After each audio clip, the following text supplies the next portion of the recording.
particularly for our researchers in HCA and ICS who produce creative and non-traditional research outputs, because we know that those traditional metrics and such as citation counts and journal impact factors don't always reflect the value or the influence or the reach of creative works. So that's why we developed this training to explore some alternate measures and means that we can use to demonstrate the impact of these types of contributions. Okay, so what we're going to cover today is, how did we get here today? Why are we running this session? Then we're going to cover a little bit about traditional and alternative metrics, and you're probably already quite familiar with those, so we won't spend too long on them. But then we're really going to dive into the categories of NTROs and some alternate indicators that you can consider using when you want to demonstrate the impact of your work. And then lastly, we're going to hand over to our NTRO committee, Professor Anthony Ullman and Associate Professor Kate Fagan, to talk to you a bit about what they're doing in that space as well. So today's session, as I said, is mostly for our HCA and ICS staff. We do want to roll this out later to other schools as well, but for the reason that I spoke about today, we're going to just keep it to our school this time and our ICS Institute. So today we hope that we're going to provide you with some practical tools and some examples that you can use to gather and present evidence to demonstrate the impact of your work.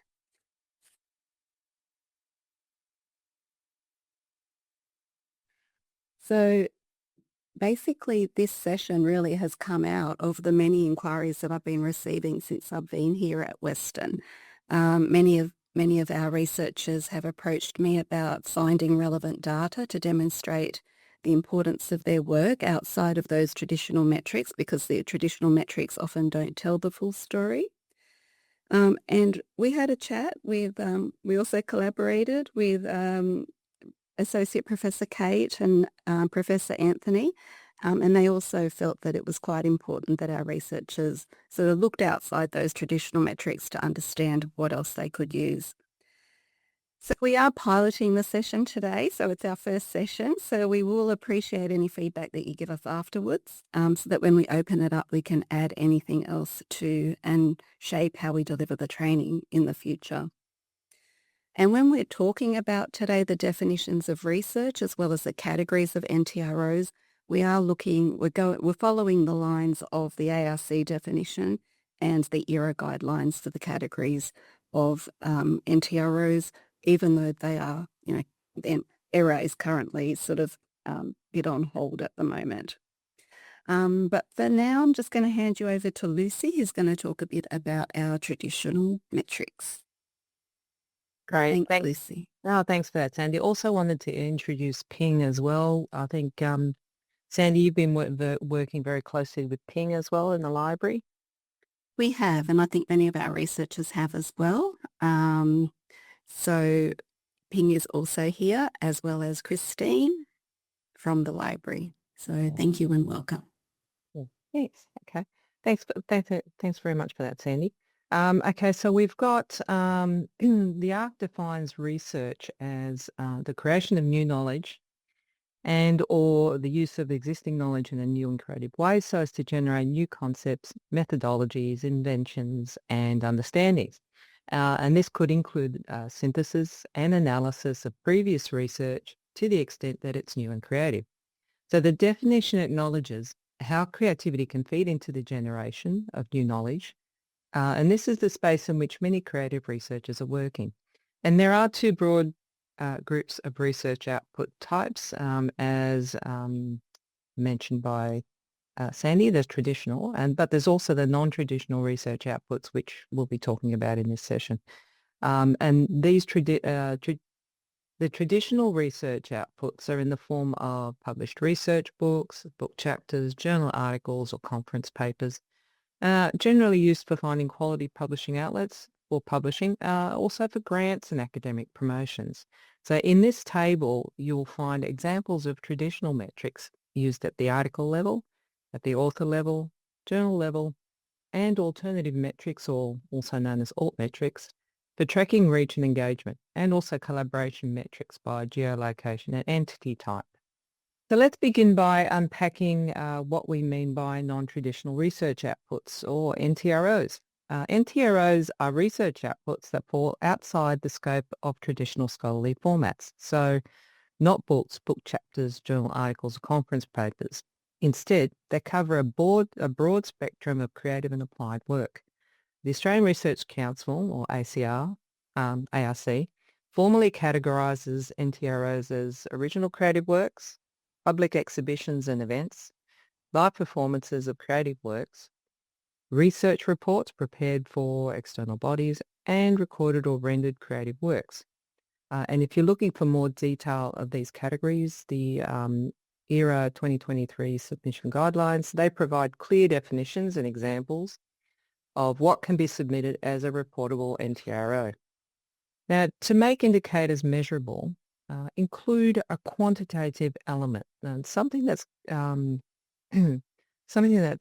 countable, comparable, or valued. So specifically, we're looking at how we can measure the impact of an NTRO or demonstrate impact. Now, for each of these NTRO categories, there are different types of indicators you can use.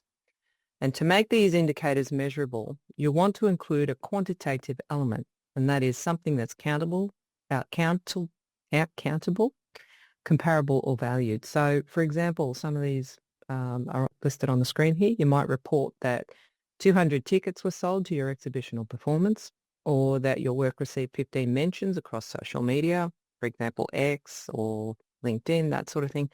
You could also include ratings or rankings or even dollar figures if relevant.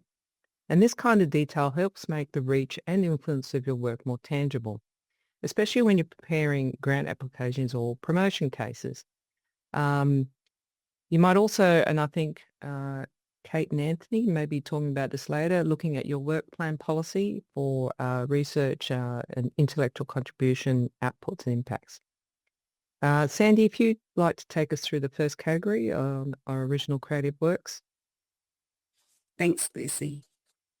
Okay, so the first category is original creative works, which includes the visual artwork, design or architectural work, and textual works that are written outputs that fall outside of those traditional textual works.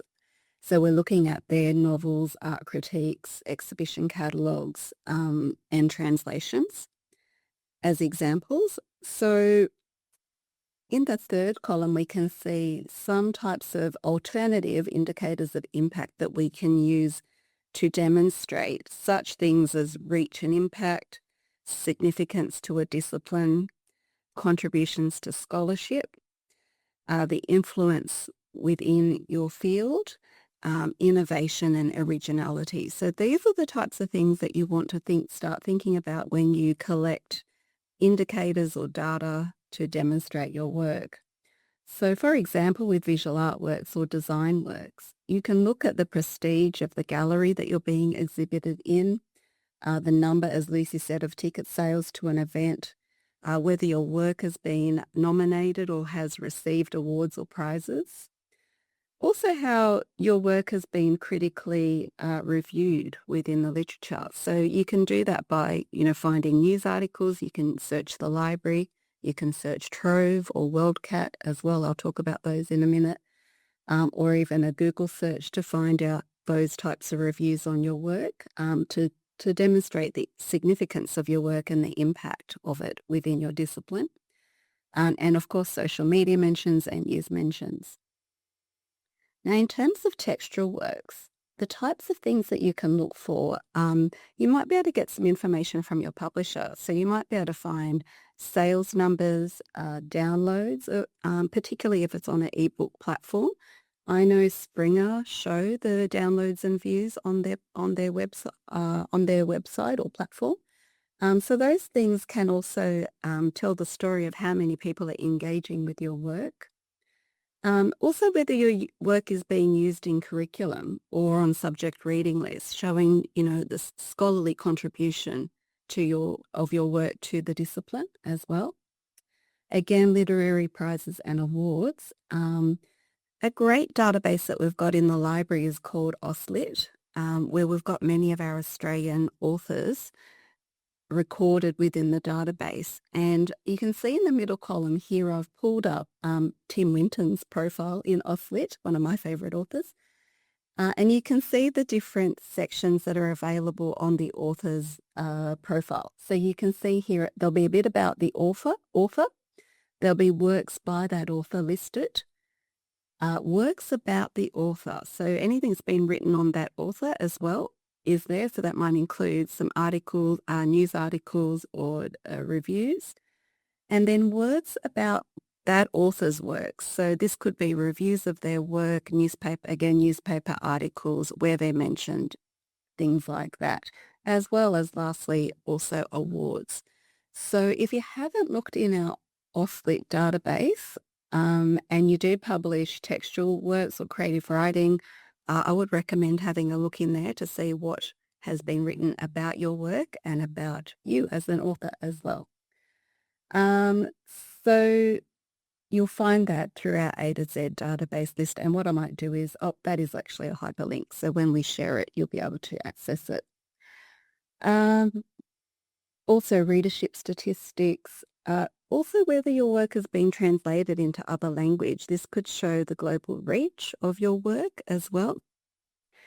Again, ranking on bestseller lists like Lucy did mention before. And then lastly, global library holdings. So you can find global library holdings through a catalogue called WorldCat. This is a catalogue that's used by over 10,000 libraries internationally, and it's also available in 500 languages.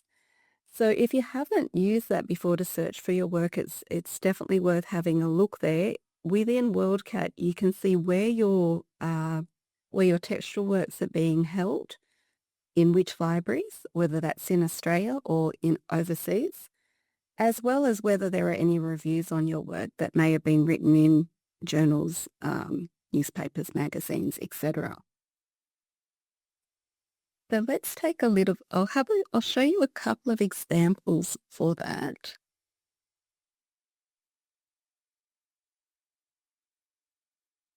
Oh, am I still sharing my screen? Yes, you are, Sam. Yes, okay, thank you. Okay, so our lovely Dr. Felicity Castagna has agreed to let me share some of her work here. So this is from her WorldCat holdings within that catalogue. Her book, No More Boats, we can see here that it's available in over 300 libraries worldwide. We can see that there has been reviews of her work as well. And we can see that it was published in different formats, so ebook and print book, making it more accessible to a wider audience. You know, we can also look at those other factors that I spoke about earlier, whether your books or works were nominated for prizes or awards. So we can include that in our impact indicators, as well as whether it's on any curriculum or reading lists, and the other things that we spoke about, like downloads and book reviews. So the WorldCat link is available on our reference list here at the end of the presentation, so you'll be able to access it and check that. Just a couple of other examples also in WorldCat. We've got, this thinking through fashion is actually a traditional research output, but often books and chapters, as you probably all know, are hard to get statistics on anyway. So this is not technically an NTRO, but one of our academics, Dr. Alison Gill, has written a chapter in this book. And it's just good to know that you can go into WorldCat and see where this book is being held to demonstrate, again, the reach of that research. So for this one, we can see it's held in over 400 libraries in Australia and worldwide. And we can also see that this book has been translated into 4 other languages. So we can see again that global impact of this work. We've also got a translated work here by our Professor Anthony. And we can see here that is held in 71 libraries. We can see the translation has made this work, or this original research in one language available to a wider audience through the translation of the work into another language. And this demonstrates the contribution to research and scholarship within the discipline. So WorldCat, I think, is a good place to take a look at, to have a look at where your work is being held, and you can use some of the indicators there or the metrics there or the holdings to support your work. So thanks for that. That's it from me. I'm going to hand you back over to Lucy, who's going to continue with the other categories. Great. Thanks very much, Sandy. That was very interesting. So let's now look at live performances of creative works. And this category typically includes music, theatre and dance performances. To demonstrate impact, you might include indicators such as ticket sales to the event. So it could be the number of ticket sales to the event, award nominations or wins, critical reception and public reviews, the nature of your collaborations and whether they're national or international, and also your networks, and mentions in both social media and traditional media. These indicators help to capture the reach, reception and significance of your performance-based research. Now let's also look at the next NTRO subcategory, which would be recorded or rendered creative works. So this typically includes audio or visual recordings, performances, inter-arts projects, digital creative works, and web-based exhibitions or websites. Now, when it comes to demonstrating impact, there's a wide range of indicators you can use. And obviously there's more. There is potentially more than what's listed on screen. But you can look at things like the sales figures, downloads, views or followers, number of likes, your ratings or other audience engagement metrics, reviews, testimonials or critical acclaim. Also awards, screenings or inclusion in festivals, mentions in media or across digital platforms, details of collaborations, especially national or international partnerships, and evidence of grant funding or formal acknowledgements. Now, these indicators help convey both the reach and reception of your creative work in ways that resonate with research quality and impact assessment.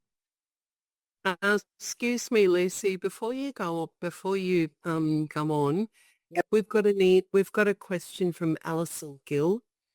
Is there a database to assist with measuring impact on curriculum and reading lists? I don't think WorldCat can do this, and I think that's right. I'm just in the middle of typing, try the library search box, because we do list in the set of results, if a book in our catalogue is on a reading list.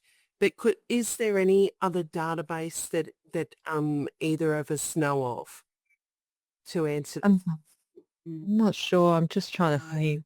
Yeah, the only thing I can think of is downloads, but that's not readily evident on the library website.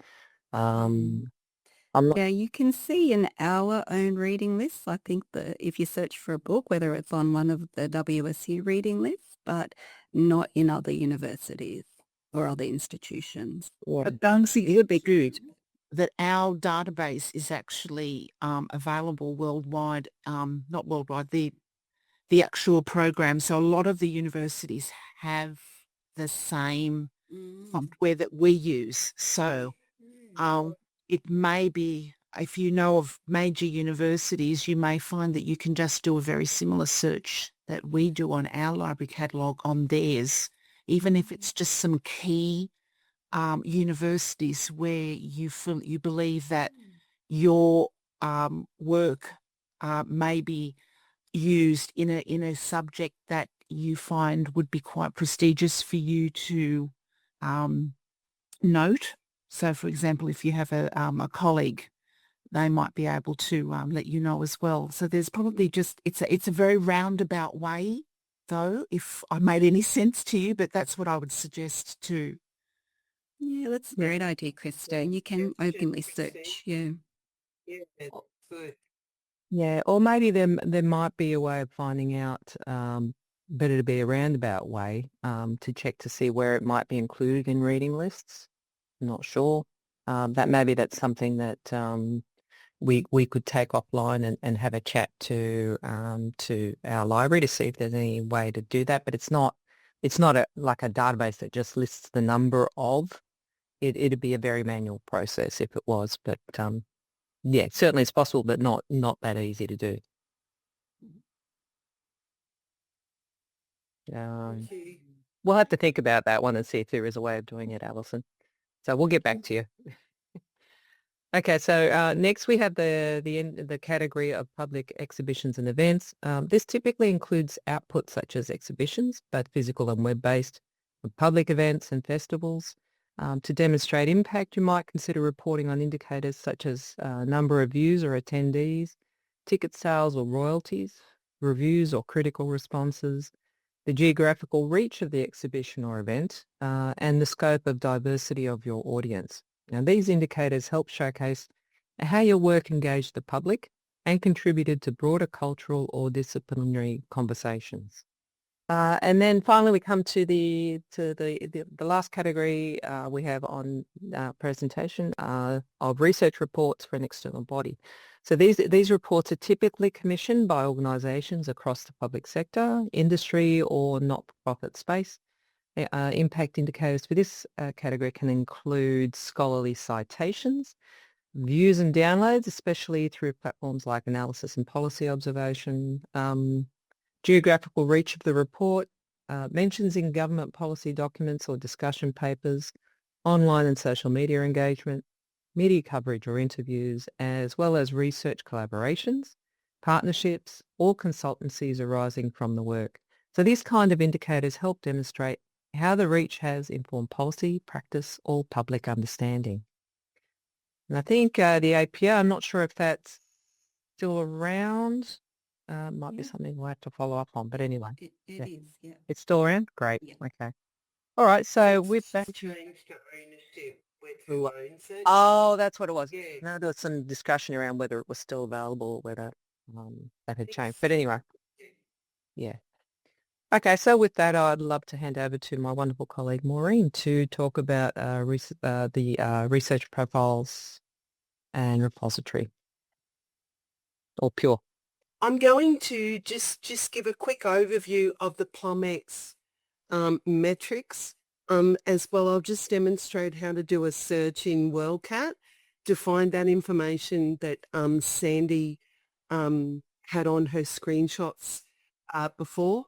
And it's interesting, between the ebook and the hard copy book, there was only one library that was in difference. So I think the print book had 310 and the ebook had 309 libraries that it was available in. So that was rather interesting. Okay, so let's first look at PLUMX metrics. Because alt metrics, if you've done at an article level, so alt metrics are specific to articles, whereas Plum metrics are a little bit more broad in nature. So with PLUMX metrics provides 5 categories of metrics. These include usage, captures, mentions, social media, and citations. Usage includes downloads, hypertext markup language or HTML page views, and also library holdings.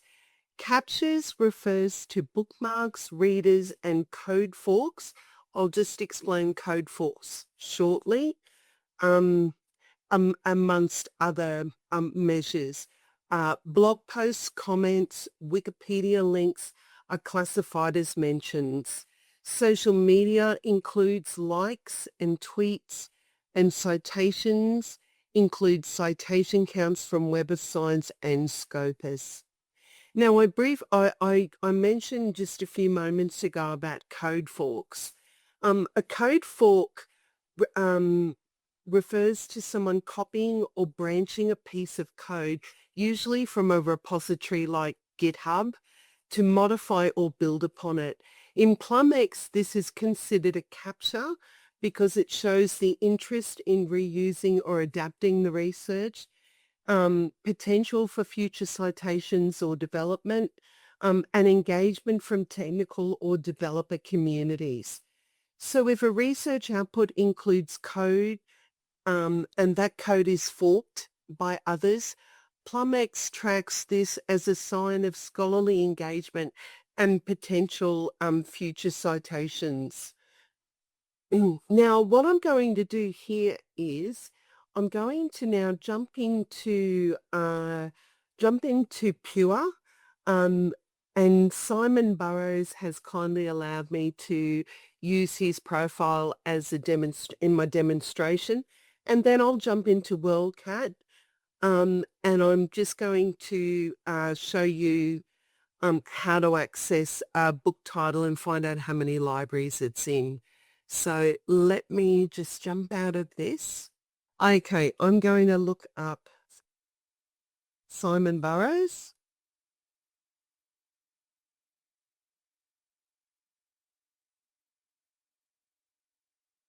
And Professor Simon Burrows.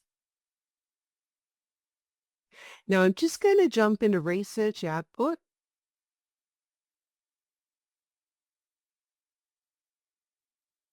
Sorry folks, my internet has been slow all day today.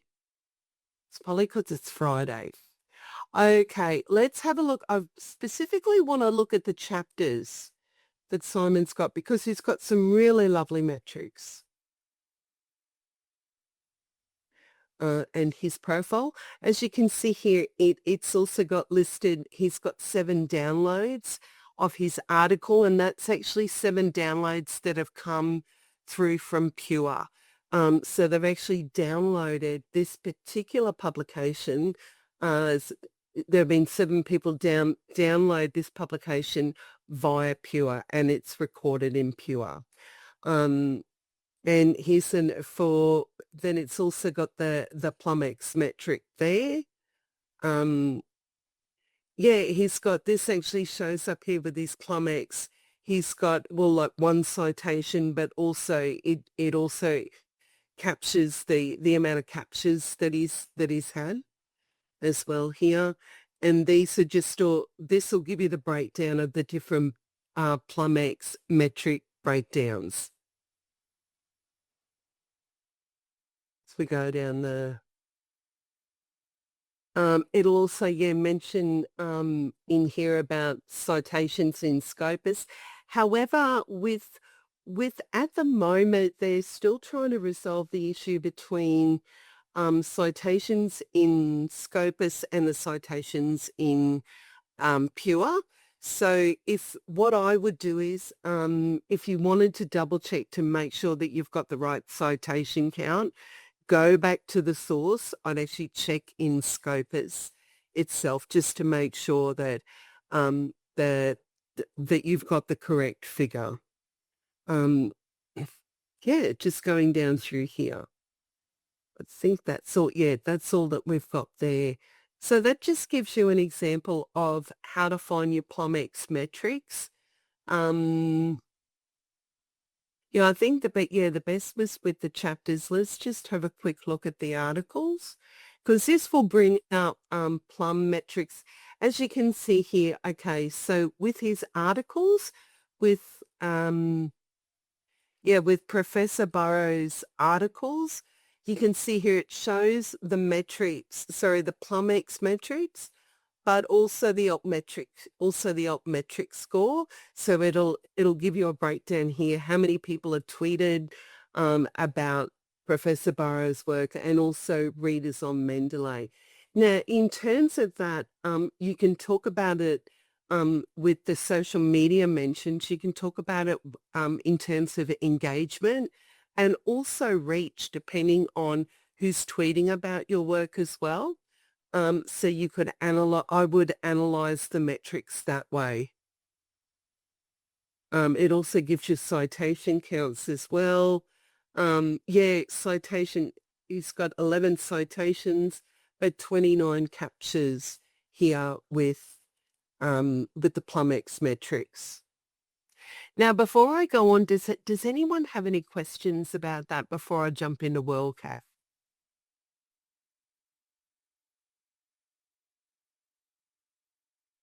Okay, let's jump into WorldCat. I'm going to search for no more boats.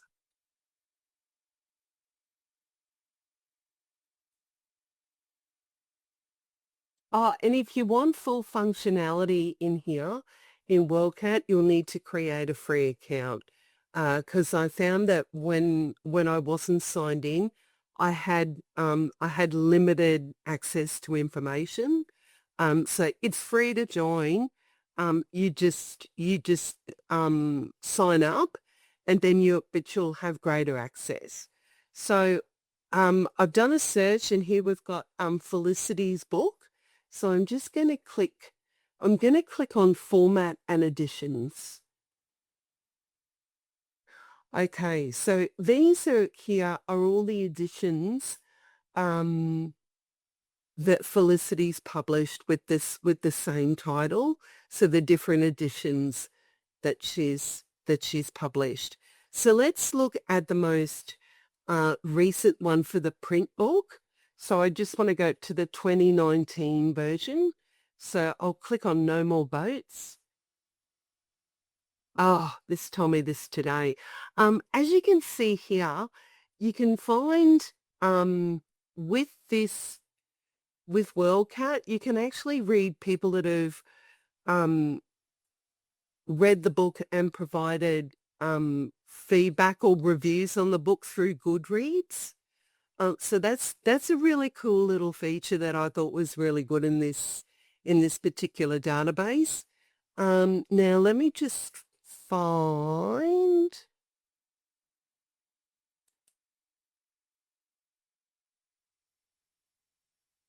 Yeah, that's it. There, as you can see, find a copy at the library, 10 editions in 310 libraries. And that was for the print book, is it, Sandy? Yes. Can you go back to the, view all formats and editions? Yeah, and go to the ebook. So this is ebook, yeah. Yeah, ebook, it's in 309 libraries. I'd like to know who the missing library is and should tell them to get a copy.